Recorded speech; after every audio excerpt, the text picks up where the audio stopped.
நம்ம வஞ்சர மீன் பிடிக்கிறதுக்கு கடல் சென்றப்போ நமக்கு வந்து முரல் மீன் கிடச்சிது. அந்த முரல் மீனை வச்சு தான் இன்றைக்கி நம்ம வறுவல் பார்க்க போகிறோம். ஹாய் ஃப்ரெண்ட்ஸ், நான் உங்கள் அக்கறை ஃபிஷிங் விஜய். இந்த முரல் மீன் வந்து ரொம்ப ரொம்ப சுவையாக இருக்கும். அது வறுத்தனக்கா ரொம்ப ரொம்ப சுவையாக இருக்கும். அந்த வறுவல் தான் நம்ம இன்றைக்கி செய்கிறோம். அதுக்காக தான் க்ளீன் பண்ணிகிட்டு இருக்கிறாங்க. இந்த முரல் மீன் வந்து நம்ம நாகப்பட்டினம் சைடு வந்து 300ரூவாலேருந்து 400 விலை போகும். இது உங்கள் ஊரில் எவ்வளோ விலை போகும்னு நீங்கள் கீழே கமெண்ட் பாக்ஸில் கமெண்ட் பண்ணுங்கள். நம்ம விசைப்படகு அதிகமாக போகிறதுனால வந்து நமக்கு வந்து இந்த முரல் மீன் வந்து அதிகமாக கிடைக்காது. இந்த முரல் மீன் வந்து இந்த வளத்தொழிலுக்கு வந்ததுனால நான் சாப்பிட்டது வந்து இதுதான் முதல் முறை. அது இது வந்து ரொம்ப ரொம்ப ஃப்ரெஷ்ஷாக இருந்ததுனால ரொம்ப அவ்வளோ சுவையாக இருந்தது.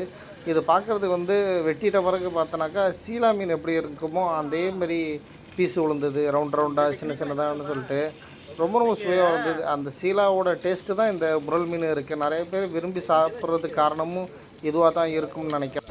இந்த முரல் மீன் வந்து யாராருக்கெல்லாம் பிடிக்குன்னு சொல்லிட்டு கீழே கமெண்ட் பாக்ஸில் கமெண்ட் பண்ணுங்கள். இந்த வீடியோ பிடிச்சிருந்தா லைக் பண்ணுங்கள், ஷேர் பண்ணுங்கள், கமெண்ட் பண்ணுங்கள். மறக்காமல் அக்கறை ஃபிஷிங் பேஜை ஃபாலோ பண்ணுங்கள். அடுத்த வீடியோவில் பார்ப்போம்.